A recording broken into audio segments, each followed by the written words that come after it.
Bo with Mudding for Jesus. Just wanted to show you our mud flaps and what they do for our machine and what they used to do when we didn't have them.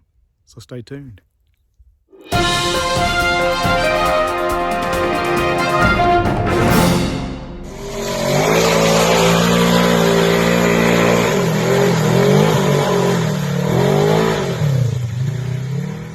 Well, if you'll notice here, we are a little bit muddy. It was a very muddy weekend, even though our machine does not look that bad.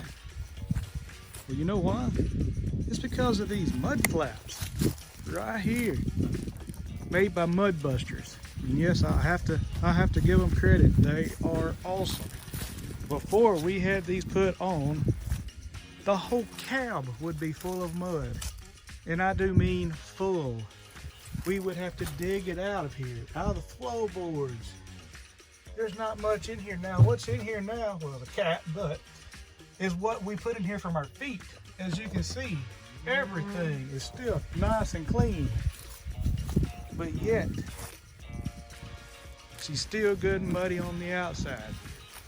Well, let me tell you, those mud flaps do the trick. If you're looking for mud flaps, by all means, check. There are plenty of other mud flaps out there on the market. These are the only ones I can truthfully vouch for.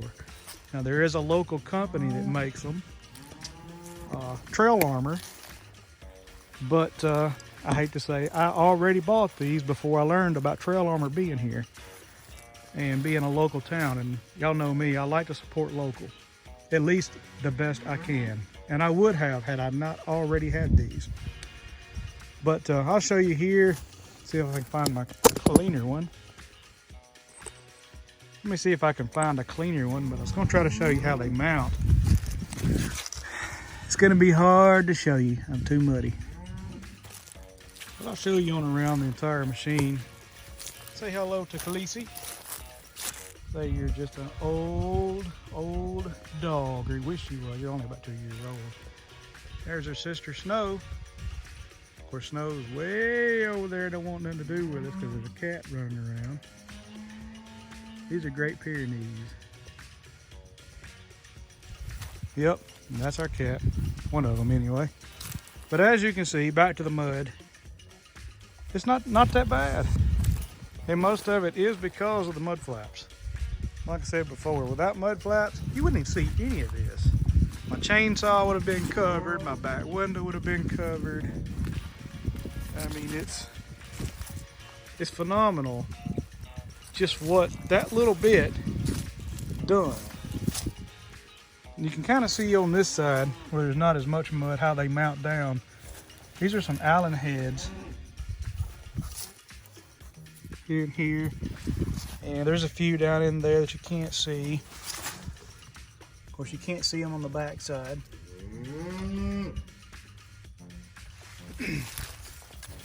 On the front, if I can remember correctly, they pretty much, there's just a few little pop-in deals that they go into factory holes. So I don't believe I had to drill any holes. And they wash out really, really good. Now, I don't know if that's because of the material that it is, or if it's because I sprayed them first. When I first put them on, I sprayed them down really good with SC1. And of course, the whole machine has been sprayed down with SC1, but the mud flaps having a slicker backside, it tends to come off pretty easy. But you can see, even up on top of my Pro Box, not that bad. Windshield, not bad at all. I do think we had to wipe the windshield one time. But, like I said, that wraps it up on mud flaps. If you need mud flaps, holler at MudBusters.